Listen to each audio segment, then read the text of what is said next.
प्रिय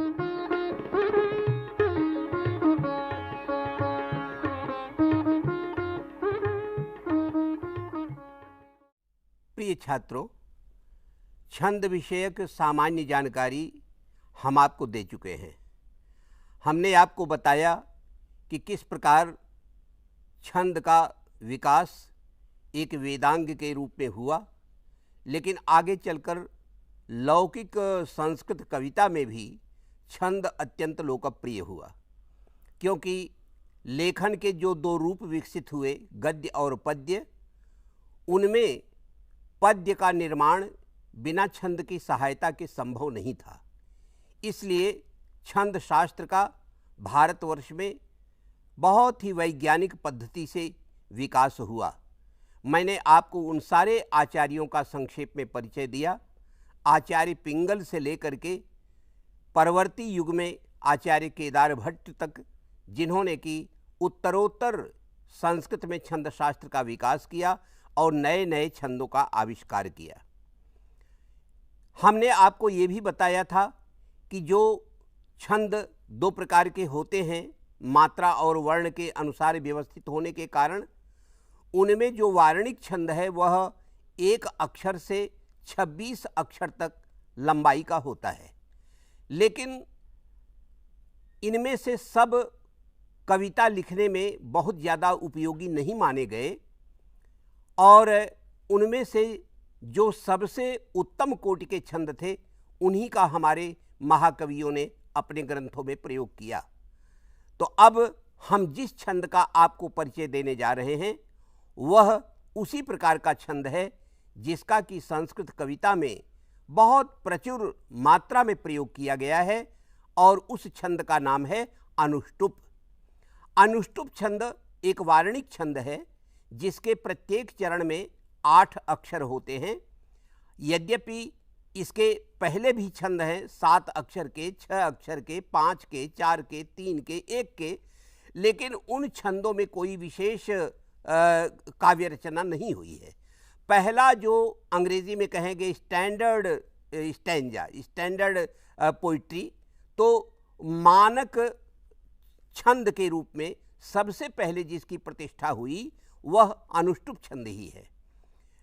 मैं आपको अनुष्टुप छंद के उसके लक्षण के विषय में और उसके साहित्य के विषय में विस्तार से बताऊंगा, लेकिन अनुष्टुप छंद के लक्षण से भी कहीं ज़्यादा रोचक और महत्वपूर्ण गरिमामय है उसका इतिहास। उस इतिहास को आपको ज़रूर जानना चाहिए। ऐसा कहा जाता है कि हमारे जो आदि कवि वाल्मीकि हैं, जो हमारी संस्कृत परंपरा में प्रथम कवि माने जाते हैं, वह एक बार संध्या काल में अपने आश्रम में जा रहे थे तमसा नदी में स्नान करने के लिए, संध्याकालीन वंदन के लिए तमसा नदी में स्नान करने जा रहे थे। तो देखा उन्होंने क्या कि एक क्रौंच पक्षियों का जोड़ा आपस में विहार कर रहा है। दोनों पक्षी प्रेम में मग्न थे और नाना प्रकार की क्रीड़ा कर रहे थे, लेकिन इसी बीच में एक हृदयहीन बहेलिये ने बाण से नर क्रौंच को बींध दिया। वो गिरकर जमीन पर गिरकर छटपटाने लगा, क्रंदन करने लगा, और उसकी ये दशा देख करके उसकी जो सहचरी थी वह भी नाना प्रकार से अपना दुख और वेदना प्रकट करने लगी। यह करुण दृश्य देख करके महामुनि वाल्मीकि का हृदय पसीज गया, और अचानक, यद्यपि वो थे तो बहुत ही शांत मूर्ति, लेकिन अचानक उनके मुंह से एक अभिशाप निकल गया कि मां निषाद प्रतिष्ठाम त्वमगमः शाश्वती समाह यत क्रौंच मिथुनादेकम अवधि काम मोहितम।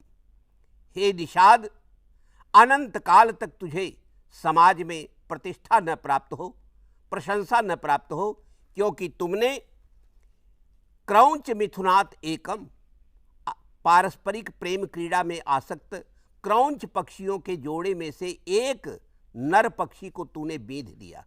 तूने उनका युग्म, तूने उनका जोड़ा बिगाड़ दिया, उनका युग्म नष्ट कर दिया, और इस प्रकार का नृशंस कार्य करने के कारण तुझे कभी भी प्रतिष्ठा न प्राप्त हो। ये अचानक उनके मुंह से अभिशाप निकल गया। अब महर्षि संतप्त हो उठे। वो बार बार ये सोचने लगे कि मैंने तो क्रोध को जीत लिया था और इस व्यक्ति ने तो अपना काम किया, ये व्याध है, बहेलिया है, यही इसका काम है, पशु पक्षियों को मारकर अपना पेट भरना। इसने कोई अनुचित कार्य तो नहीं किया, फिर मेरे मुंह से ये अभिशाप का स्वर क्यों निकल पड़ा। बहुत संतप्त हुए, बहुत दुखी हुए, अपनी कुटिया में आकर के बैठे थे और पश्चाताप कर रहे थे। तभी भगवान ब्रह्मा प्रकट हुए और उन्होंने कहा कि महामुनि, मेरी प्रेरणा से ही ये वाणी आपके मुंह से फूटी है और ये अनुष्टुप छंद है। अब इसी छंद में आप मर्यादा पुरुषोत्तम राम का गुणगान कीजिए। उनकी यह प्रेरणा प्राप्त करके ही ऐसा कहा जाता है कि महामुनि वाल्मीकि ने 24,000 अनुष्टुप छंदों में, अनुष्टुप पद्यों में उन्होंने रामचरित का गायन किया, मर्यादा पुरुषोत्तम राम के पवित्र चरित का गायन किया, जिसे आज रामायण कहते हैं।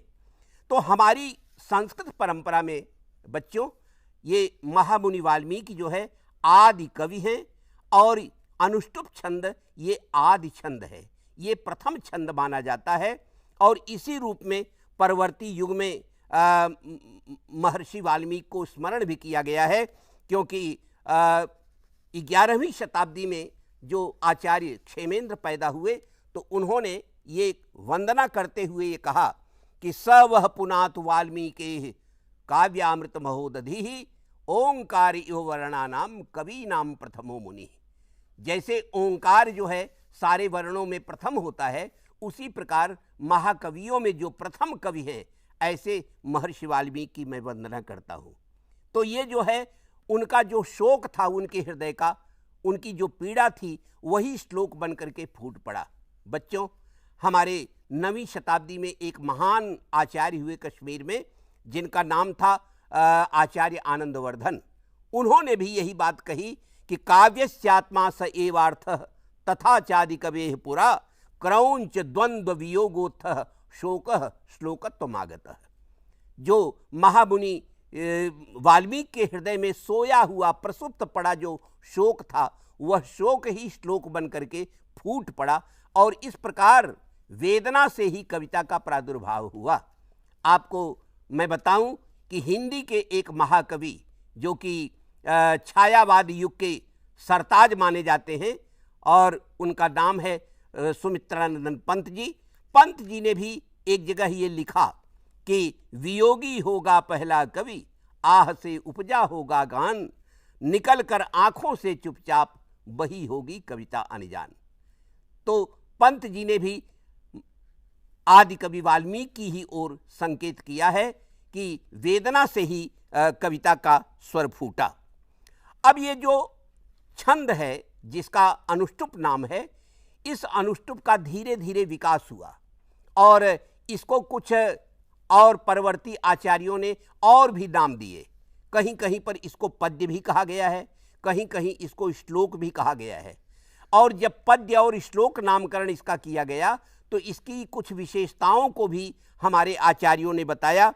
जैसे एक जगह कहा गया है, पंचमम लघु सर्वत्र सप्तमम द्विचतुर्थयोः षष्ठम गुरु विजानीयात् एतत् पद्यस्य लक्षणम। पंचमम लघु सर्वत्र, चारों ही चरणों में जहां पांचवा अक्षर लघु हो और दूसरे और चौथे चरण में सातवां अक्षर लघु हो और षष्ठम गुरु विजानीयात्, और छठा अक्षर सर्वत्र जहां पर दीर्घ हो या गुरु हो उसे जो है पद्य कहते हैं। तो ढेर सारे अनुष्टुप छंदों पर ये लक्षण चरितार्थ होता है, लागू होता है। इसी तरह से इसको श्लोक भी कहा गया और श्लोक जब कहा तो उसकी भी विशेषता बताई कि श्लोके षष्ठम गुरु ज्ञेयम सर्वत्र लघु पंचमम द्विचतुष्पादयोर्हरस्वम सप्तमम दीर्घमन्ययोः। तो ये भी लगभग उसी प्रकार का लक्षण है बच्चों, जैसा कि हमने पद्य के बारे में बताया है। बहरहाल चाहे वो उसकी संज्ञा पद्य हो चाहे श्लोक हो, लेकिन ये सब के सब मिल करके अनुष्टुप की ही परिधि में आते हैं। सबको मिला करके अनुष्टुप ही कहा जाता है।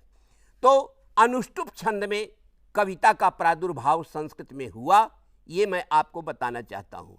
और ये ज़रूर आप इसको स्मरण कर लें कि संस्कृत का अधिकांश जो प्राचीन काल का साहित्य है वो अनुष्टुप छंद में ही लिखा गया। मैंने आपको बताया कि हमारा जो रामायण है वो 24,000 अनुष्टुप छंदों में लिखा गया।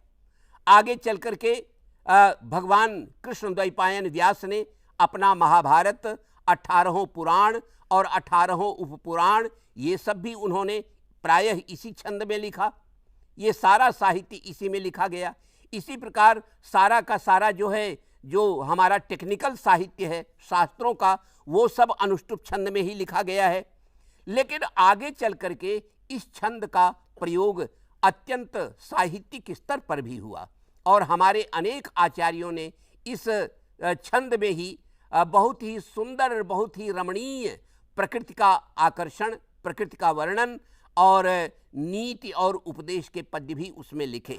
अब आपको एक नीति का पद्य इसमें देखिए सुनाता हूँ, जहाँ पर कवि कहता है सुभाषित में, शैले शैले न माणिक्यम मौक्तिकम न गजे गजे, साधवो नहीं सर्वत्र चंदनम न वने वने, साधवो नहीं सर्वत्र चंदनम न वने वने। हर एक पर्वत पर माणिक्य नहीं होता, हर एक हाथी में गजमुक्ता नहीं होती, हर एक स्थान पर साधुजन नहीं होते और हर एक जंगल में चंदन नहीं होता। ये चारों चीज़ें बच्चों इतना जो है मूल्यवान है और इतना महनीय है कि ये सर्वत्र नहीं उपलब्ध होते, बल्कि इनकी संख्या अत्यल्प होती है। बहुत कठिनाई से ऐसे साधुओं का, ऐसे चंदन का सबका दर्शन होता है। तो मैंने आपको संक्षेप में अनुष्टुप के बारे में क्या बताया? मैंने ये बताया कि अनुष्टुप संस्कृत का प्रथम मानक छंद है जिसमें कविता लिखी गई है। अनुष्टुप एक वार्णिक छंद है जिसके चारों ही चरणों में 8 अक्षर होते हैं। और तीसरी बात ये बताई कि अनुष्टुप को ही पद्य और श्लोक भी कहते हैं, जिनकी कुछ और विशेषताएं होती हैं। तो इस तरह से आप अनुष्टुप को अच्छी तरह से समझ लें और जब भी आप कविता करना शुरू करेंगे तो अनुष्टुप आपका बहुत बड़ा सहायक होगा, क्योंकि इसमें बहुत ज़्यादा टेक्निकलिटी नहीं है। इसमें जो है गणों का क्रम बहुत ज़्यादा निश्चित न होने के कारण आपको बड़ी सरलता होगी। और आपको मैं अपनी ओर से आशीर्वाद दे रहा हूँ कि निरंतर अपने जीवन में बेटे उद्यम करो, क्योंकि उद्यम करने से ही तुम्हें सफलता प्राप्त होगी। देखो, शेर को भी शिकार ले आने के लिए, शिकार पाने के लिए उद्यम करना पड़ता है। यदि शेर चुपचाप सोया रहे तो अपने आप हिरन उसके मुंह में आकर के समा नहीं जाता है। तो ये बात भी देखो कितने अच्छे ढंग से कही गई है। उद्यमे नहि सिद्ध्यन्ति कार्याणि न मनोरथैः, नहि सुप्तस्य सिंहस्य प्रविशन्ति मुखे मृगाः। तो आप भी सोए न रहे किसी बबर शेर की तरह, बल्कि निरंतर जो है उद्यम करें, पुरुषार्थ करें, परिश्रम करें, क्योंकि आपके सामने जीवन का विशाल महान लक्ष्य है और वह लक्ष्य कुछ पुरुषार्थ करने से ही प्राप्त होगा। यही मेरी शुभकामना है और यही अनुष्टुप छंद का संदेश है।